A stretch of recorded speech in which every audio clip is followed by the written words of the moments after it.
Hey guys, and welcome back to my channel. I'm Cora. If you're new here, welcome. And so today we're not going to exactly be doing a DIY, but we're going to be talking about DIY.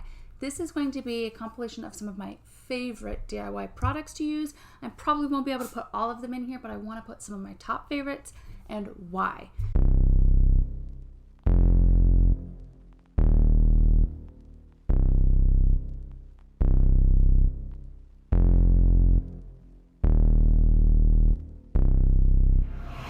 So the first things first, if you're finding me or on my channel, most likely you have found me because of one of my epoxy videos or room makeover, whatever.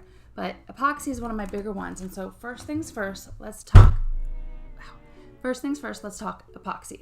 So I get asked a lot of questions about my epoxy and they always seem to be the same questions, which I have tried to answer in a frequently asked question demo video, but not so many people have watched that one so much as they've watched the other ones and keep asking the same question. So here you go. We're going to talk some products and how and why and what to look for. So I've got a couple of different brands here that are my favorite. Two of these are repeat because I want to show you something.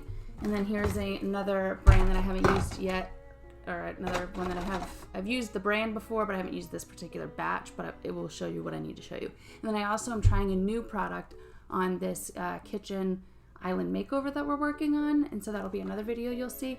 But that epoxy so far I'm really liking.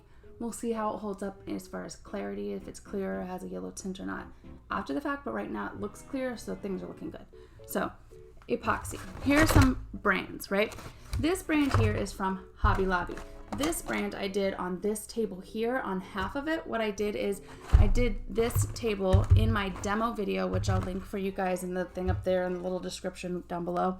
You guys can watch that. But this table here, what I did is I painted it just like I do my countertops, and then I covered it in epoxy, but I split the table down because it has like a leaf divider here. I split it and I did this side of epoxy with a clear glaze coat or super glaze. It was one of these. I'll have to go back and look at the video and I'll confirm, and I'll put it down here below so you know exactly which one I used for this, so you know which one was clear. And then for this side I used this brand, different box but this brand. Here's the difference. You'll see one side has yellowed significantly versus the other one.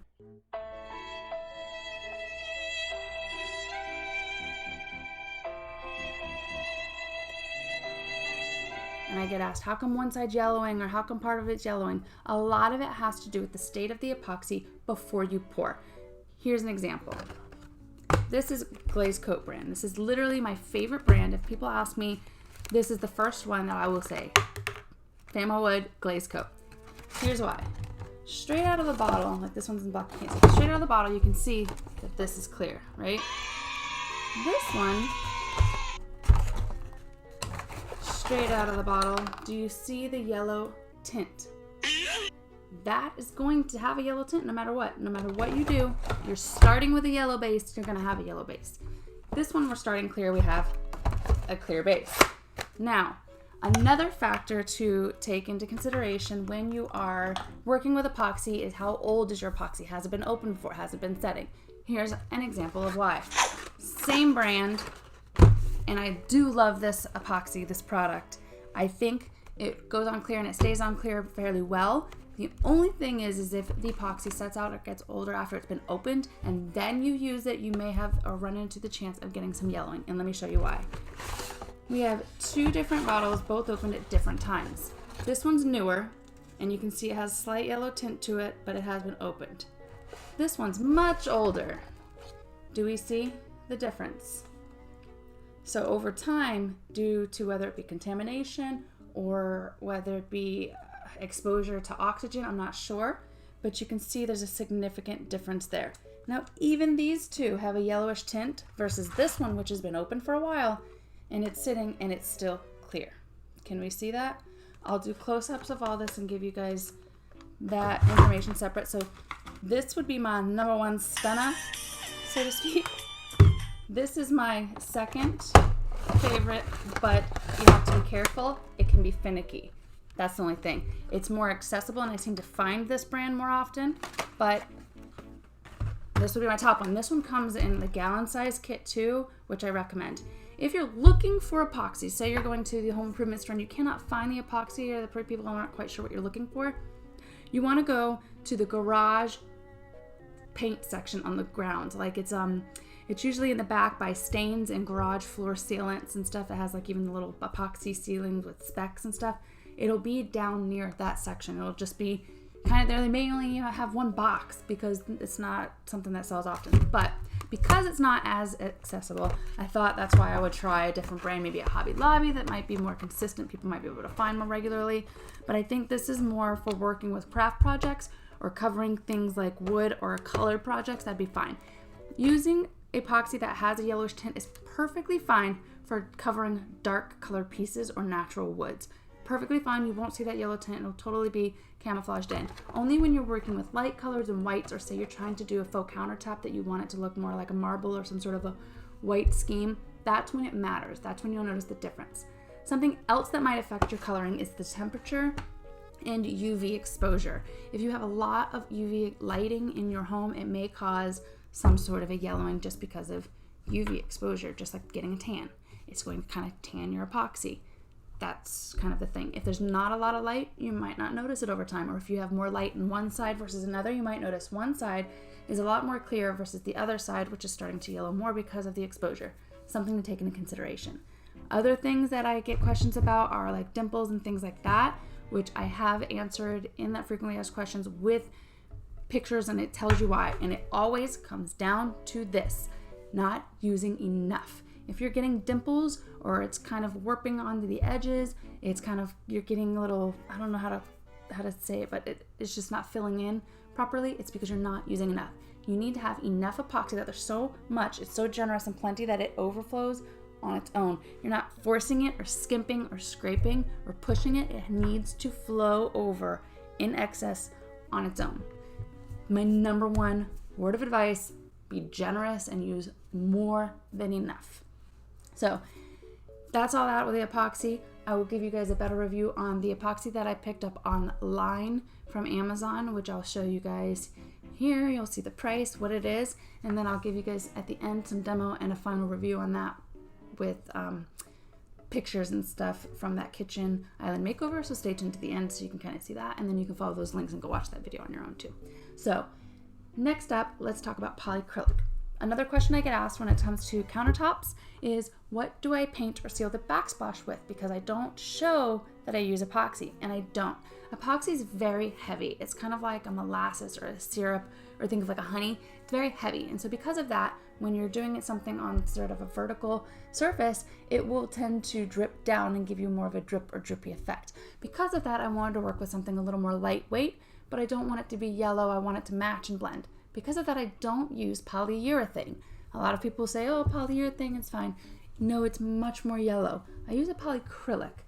This is the polyacrylic I use, and I'll insert a little clip of what it looks like on the inside because it has a bluish tint to it, which helps to counteract the yellowing or orange tones. Because when you have something that's a little bit of, if you look on the color spectrum wheel and you'll see something that's on the orange side, if you look on the very opposite side, you'll see blue. On one side you see yellow, on the opposite side you'll see purple.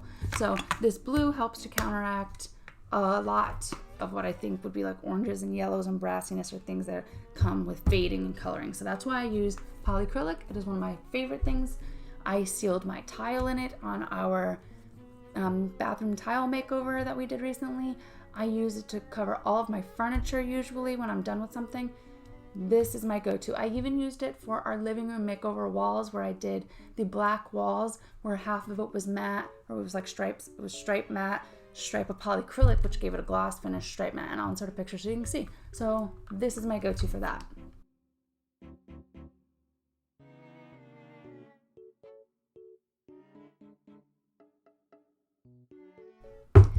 When it comes to painting furniture, a lot of people don't want to sand. Sanding is going to be key for most projects that have a lot of blemishes, need filling in and gaps. But if you have a nice piece of furniture that just needs a new coat of paint, or you're just changing the look or design and you don't want to sand, there are ways to get around it.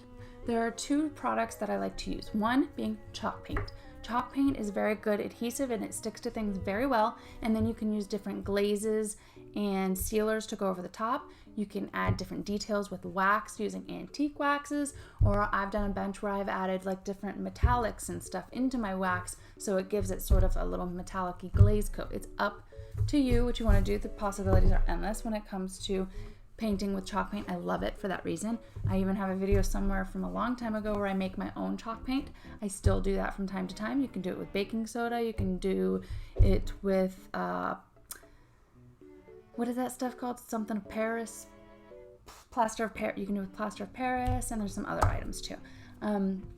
But the next item that I use, if I don't have chalk paint on hand, but I will recommend for what we're using for, I did it for all of our cabinets in our whole house. We redid our kitchen and our bathrooms. We did all of those cabinets. Most furniture that I do paint, if I'm not using chalk paint, I will use Gripper.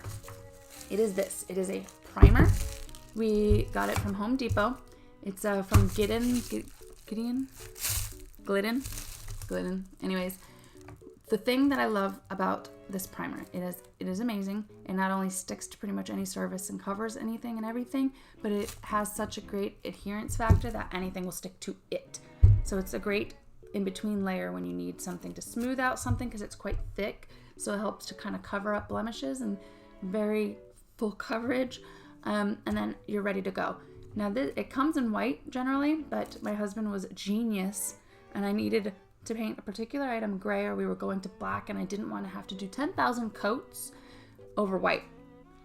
He somehow got the guys to tint it gray.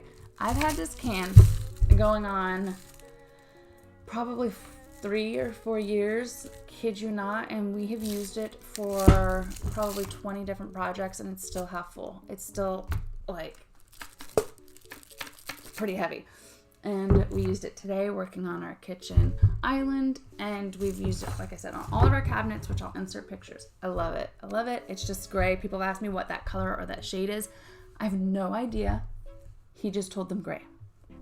It's Home Depot gray. I don't know. But yes, I do love it. Another product that I love when painting, and I don't have the box for it anymore because somehow it has fallen out, but is my press and seal. Press and seal. I know what you're thinking. Press and seal. What are you going to do with that? I use it to protect everything. Whether it be me using a plate or a frisbee or what have you to put my paint in, I'll just press and seal it over, put all my product in there, and then when I'm done, wipe it up and ready to go, throw it away. And the thing underneath is clean as can be. No cleanup necessary. It's just peel and go. I even painted a fireplace mantle inside my house by just press and sealing this onto my new floors that we did. I didn't want to make a mess. I literally just laid a whole bunch of press and seal down on the floor and painted the project in the middle of the living room so I could watch whatever Netflix I was into at the time and binge watching SVU. So, press and seal. I'll even insert some photos of me using all my press and seal. Next, if you do use press and seal and it gets on your floor and it gets a little sticky, don't worry, I got you. Magic eraser. Don't know if you've ever used a magic eraser, but they're amazing and they are literally magic. I don't know what's in them. They kind of disintegrate and fall apart as you use them, so they're smart. They're not reusable. It's like once you start to use it, it kind of dissipates like cotton candy. Just all the good stuff goes away. But it is amazing. I use it to clean the walls. I clean furniture with it. I clean grime off the floor with it. They're magic. I don't know. I mean, magic erasers. If you don't have some, get them. I have a whole box. I buy in bulk, and this is my last one. Next. All right. Another product that is excellent for getting up grime or stickers if you buy like candles or products or new glass vases or something that have very tacky stickers or price tags or scanner or whatever on it. Glue Gun. You could probably get this at the dollar store or Target or Walmart or wherever. Glue Gun though, it gets everything up. I will insert some photos of me using a little bit of Glue Gun to just get up some sticky adhesive stuff. It's amazing, you guys. It removes sticky, gummy, gooey messes, and no joke, that's what it does. It's phenomenal. I wonder what the ingredients are. I feel like it's like a, I don't know, orange essential oil or something. Anywho, good one. Another product that I absolutely love and I think is amazing are monkey hooks. They hold an extremely excessive amount of weight for such a simple and little product. It is this little hook here, and all you do is you simply insert it into drywall like that, or you know what I mean, you just push it in. It's sharp enough, it's got a little point. It pushes in, goes all the way into the drywall, and then it hangs out. So just this little piece here is showing. This goes through and is pushing up against the drywall on the inside like that to help give it strength. And so what it does is it allows you to hang a hook onto it, but it's super strong and it won't go back through the drywall. Trust me, our shelves in our living room, the shelves that I hung in our bathroom, all of that stuff has been hung with monkey hooks. Most of the decor in our house and frames and everything is hung with either a monkey hook or thumbtack. Kid you not. If we do have to go into the wall or into the drywall with something more durable, we use these extremely strong drywall little bracket type things that go into the braces, and they are amazing. I will try to find some photos that I think we used them all, so try to insert a photo of what I'm talking about for those. Those are amazing too. They hold extremely well, a lot of weight, but monkey hooks too, go to. The next thing I want to talk about is something that I have recently discovered, and don't know how I didn't find them sooner, whatever. I think I saw them just in one of the little end aisle things as a little pack or displays, and they weren't being advertised well enough, but they're these little triangle guide doohickeys. These are amazing. These are for, say you're doing some canvas art or something, maybe you've got wood and you need it to be level. You can take them, stack them like this, and then you have a product. They're even more amazing. You can stack them to get height, or they click in. They have these little click systems. So you can make different shapes if you need to so that they don't move. It's like, I don't even understand who was so genius to make these, but you need to have them in your storage for DIY projects, whatever. They're awesome. I highly recommend them. So there is that. A couple of other little items that I like and that are fun to use are, well, not going to say fun. I love this. It is a Shark Tank idea that I think is actually genius. I use it for multiple reasons. One, it's a paintbrush cover so that you're supposed to be able to store your wet paintbrush while you're working on a project. With the wet paint on it, you put it in here and it helps to keep the paintbrush from not only drying out, but it keeps the paint that's on it nice and wet. And it's really good. It's sealed pretty well. Inside here you can see it's got like foam, and it seals all the way around in plastic, and it works amazing. It says on the back, I think, keeps it new and wet for up to 30 days, and I tested it for like 2 weeks. It worked, so you could probably keep going for 30 days. But what I also like to do is store my really good brushes. Like for instance, I have a couple of them that I like to use for cutting in, particularly on like walls and ceilings. And so I need to get those cleaned out very well and keep them nice and precise. And so I use those to store them when I'm putting them away as like a protector for my special brushes. Awesome. Another product that is simple but awesome is if you're doing a lot of spray painting.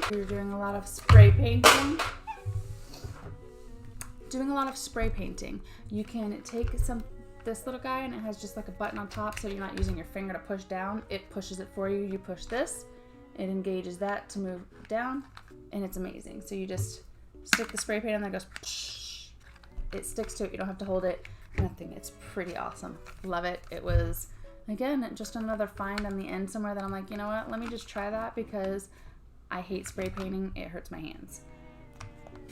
So yeah, simple but genius. As far as safety goes, always eyewear, and I really like these respirator masks. As you can see, this one has been through hell and back. This is one that I found last minute and used to help save my lungs when I was doing my tile makeover. If you saw that video, you know that was a disaster.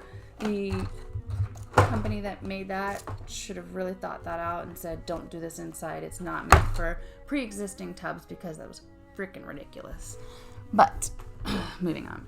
Next, I recommend highly to have in your collection a staple gun of sorts. These are pretty cheap. You can get them for $10 by themselves and just get separate little staples, or you can get a kit which would come with different type of brads and staples in the gun with the gun itself. I have multiple because I think I snagged this one from my dad. So Dad, if you were looking for your staple gun, I have it. Sorry, don't know how long I've had it.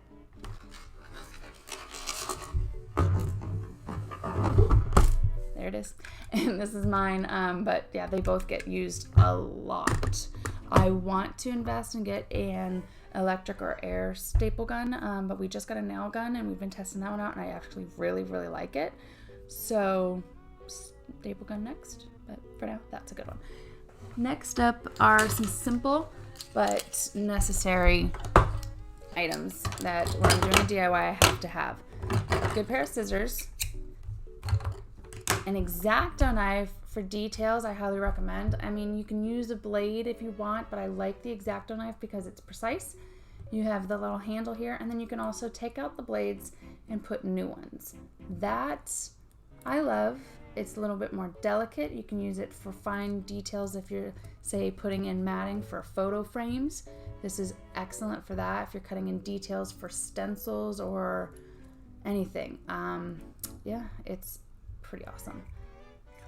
Yeah, and then these are a new staple.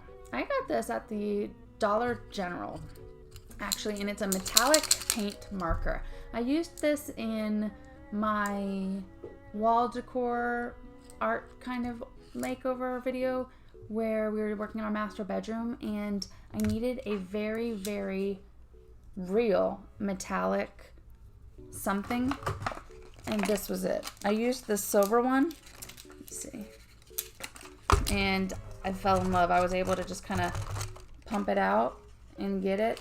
It's not going to do me any justice today, but I recommend these. The silver one was my best friend, and I used all of it, and now I need to go back and stock up and buy all of them so that I never run out. It's by Art Skills, so I wonder if maybe I could go online and find them, because yeah, Dollar General, cheap but good. And then of course you're going to need a tape measure. For anything that you do, you'll want a tape measure. This one's wrong, wonky and broken, but yes, tape measures. You want to measure 18 times and then cut once. You'll still end up probably cutting 3 times if you're anything like me. And we measure multiple times. It's become habit, and yet we still always end up having to make adjustments, so it's whatever. Walls here in Florida don't seem to be level or straight, so good luck to you. Anyways, I have a couple of other products that I want to talk about, but I don't necessarily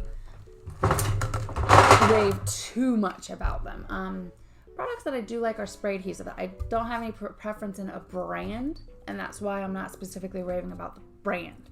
So I use the Gorilla spray adhesive, like a craft one spray adhesive, like whatever they are. Any type of a spray adhesive is very good for multiple things. If you're laying down fabric on something, say you're reupholstering, it's really good to help maybe lay some spray adhesive down on something so it won't move while you're stapling, and it helps stick down to it so you can help prevent dimpling or rippling in your fabric. Don't give up so easily. Open up. And you can also use it when you're doing like stenciling projects.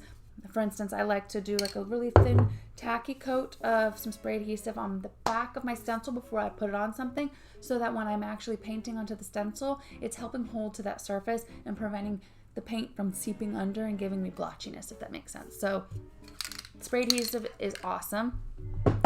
And then what else? Let's talk about another thing that I've recently come to like is this Scotch Blue Edge Lock, whatever you want to call it, rolling thing.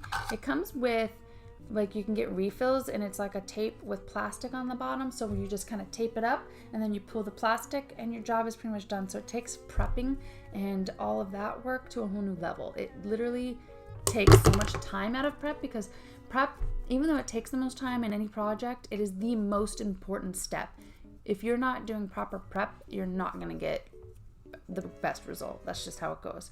If you want to protect the work underneath, you need to prep. If you want something to look perfect, you gotta prep. It's just the way it is. So this helps with the prep because that is so time consuming. Usually you're going to spend 3/4 of the time prepping and cleaning up, which is all what I consider prep, versus actually doing the project, which is like 1/4 of your time, a quarter of your time. You know what I'm saying? You get the math? Anyways, so it comes in these little rolls. You can get refills. You put the roll in there, and then you slide this in, and it locks it into place.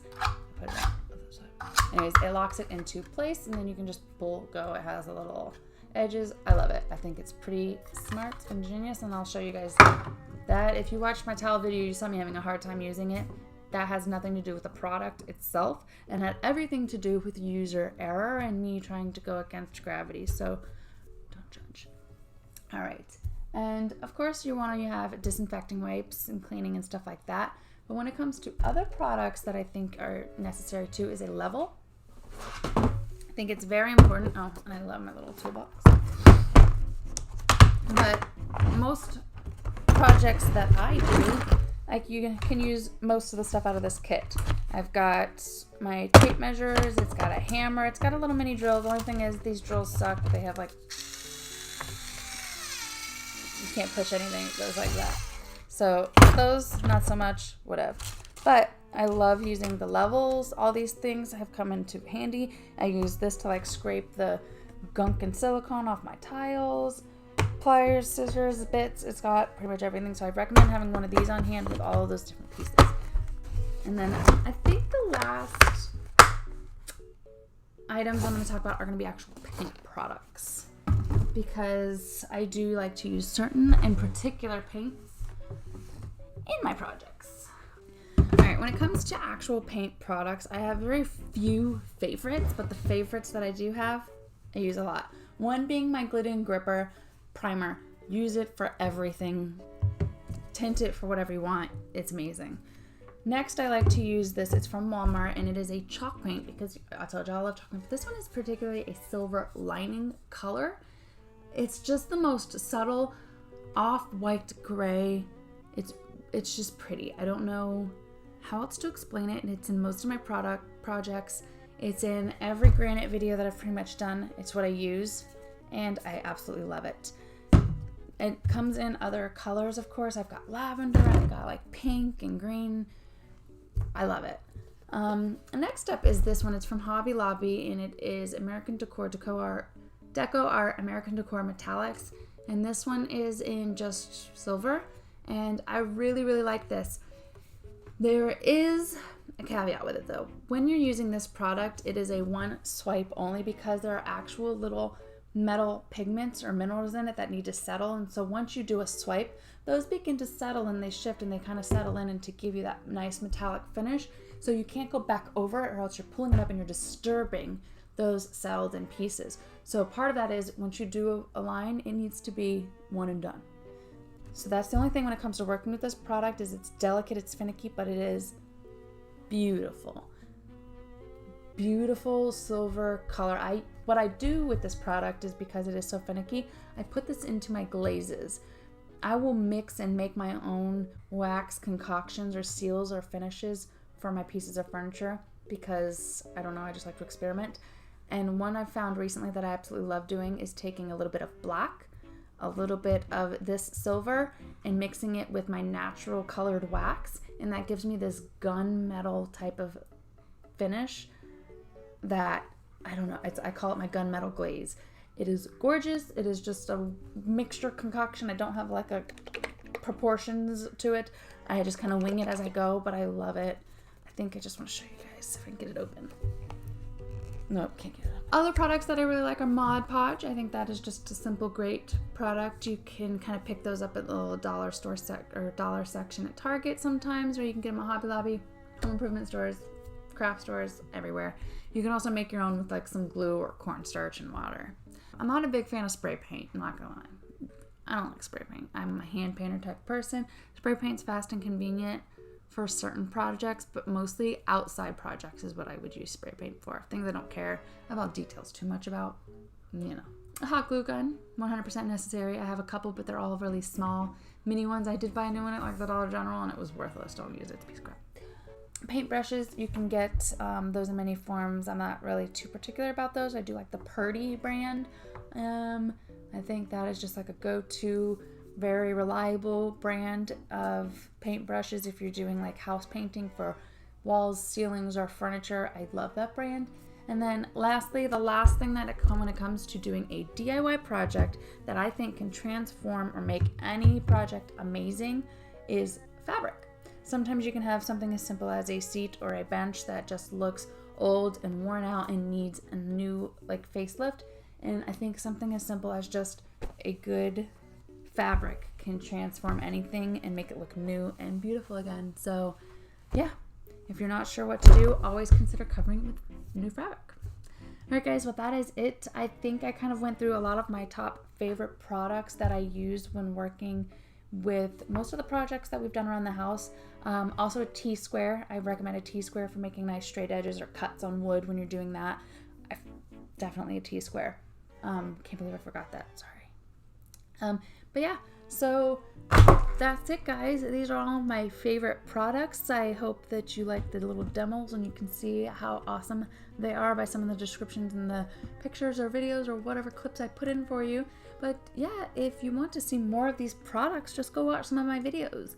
Usually that's what they are. That's what I'm using behind the scenes. Most of the questions that I get asked in my videos are about these particular products. What am I using? What are they for? And where did I get them?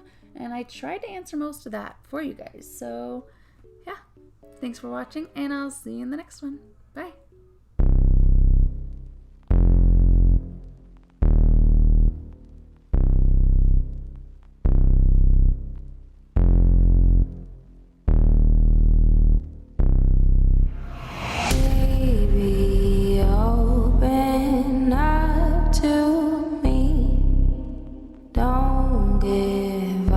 So easily